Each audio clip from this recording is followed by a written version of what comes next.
L'astrophotographie. Un drôle de sport. Ah oui, un sport parce que on court partout. On bricole, on visse, on s'arrache les cheveux dans tous les sens. Tout ça pour obtenir une belle image comme celle-ci.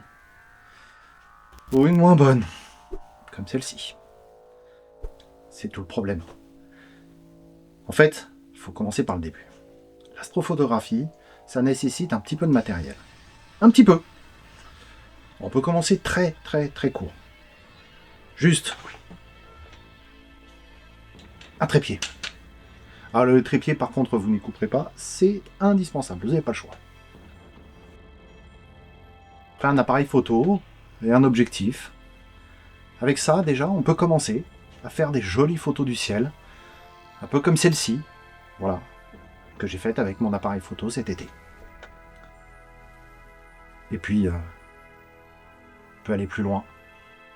Se dire que finalement, l'appareil photo, c'est bien, mais quand vous commencez à creuser, vous vous rendez compte que votre appareil photo, il n'est pas tout à fait au point. Bon. Du coup, vous avez envie de faire plus. Faire plus, c'est quoi? Alors, soit vous restez dans la même optique de faire un paysage du ciel, et là, ça va être simple, hein.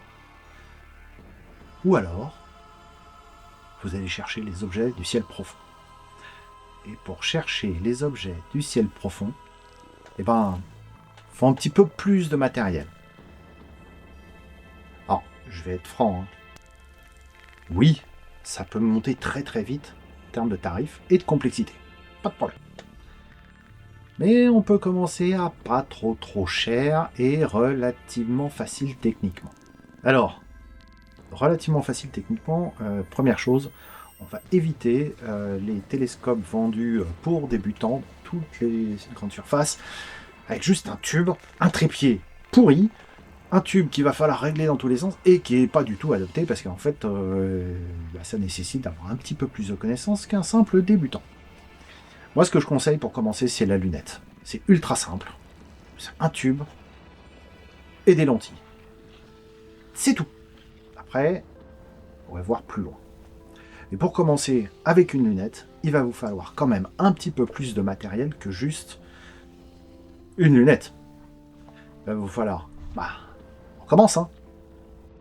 Le trépied. Et pour monter sur le trépied, il va falloir une monture équatoriale. Cette monture équatoriale, c'est celle sur laquelle on va fixer tout le matériel, donc elle a intérêt à ce qu'elle soit bien fixée sur le trépied. Alors là, je suis dans mon bureau, j'ai pas de problème particulier, c'est facile à faire. Imaginez-vous le faire en pleine nuit. Il faut bien viser, bien régler. Là, j'ai un petit niveau à bulle, il faut que je le mette bien horizontal. Et une fois que c'est fait, je suis pas arrivé, hein. Ah non, je suis pas arrivé, non.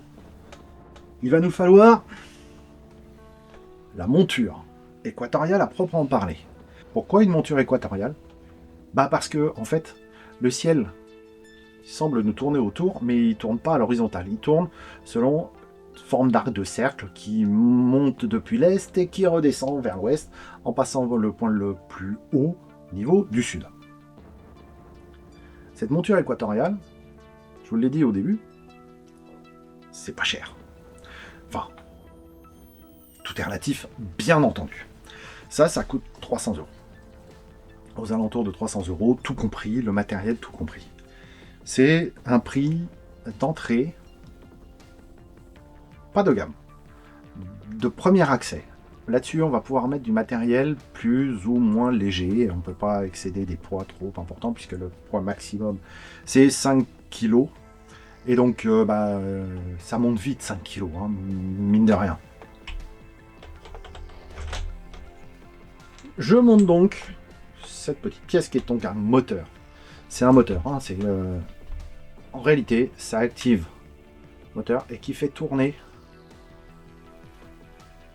la selle qui est ici. Une fois que c'est fait, attention, parce que ça, c'est casse-figure. Là, il y a un peu de poids, là. Il y a 2 kilos. Le tout pour pouvoir équilibrer l'ensemble. Je le mets en place. Je le serre. Et maintenant... Ah. Comment est-ce que je regarde au travers... Bah, il me faut des lunettes. Hein. Alors pour les lunettes, je vais faire simple. Une lunette, c'est un tube avec des lentilles à l'intérieur. Alors, je ne vais pas rentrer dans les détails parce que celui-ci, c'est un petit peu autre chose qu'une lunette, mais on va dire que c'est exactement la même chose et c'est exactement le même type de montage. À partir du moment où vous l'avez monté, et ben c'est presque prêt. Alors je dis bien presque, parce que en réalité, vous n'avez pas encore fini. Parce qu'une fois qu'il est monté là, maintenant il va falloir équilibrer pour être certain qu'il ne penche pas d'un côté ou de l'autre. Hein. Faut bien penser que ici, ça c'est du matériel qui est rajouté. Et ça, bah ça pèse un petit peu. Pas grand chose, hein, mais il y en a pour 300, 400 grammes à peu près. Un peu de choses près. Une fois que c'est fait, ça, voilà. On équilibre, on passe du temps.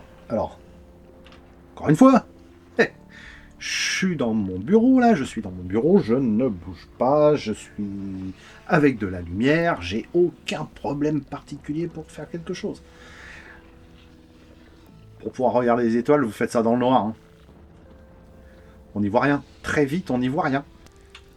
Bon, imaginons, vous avez pensé à vous munir d'une lampe. Alors cette lampe, il va falloir faire en sorte qu'elle ne vous éblouisse pas trop. Donc essayez de trouver une lampe avec une lumière rouge. La lumière rouge, c'est bien quand il n'y a pas beaucoup de lumière. Ça évite de se tuer les yeux et ça évite de perdre sa vue de nuit. Vous faites tout le montage. C'est parfait. Maintenant, là, vous êtes prêts à observer. À observer. Hein. Pas encore prendre des images. Parce que pour prendre des images, il va falloir aller un petit peu plus loin. On verra ça après.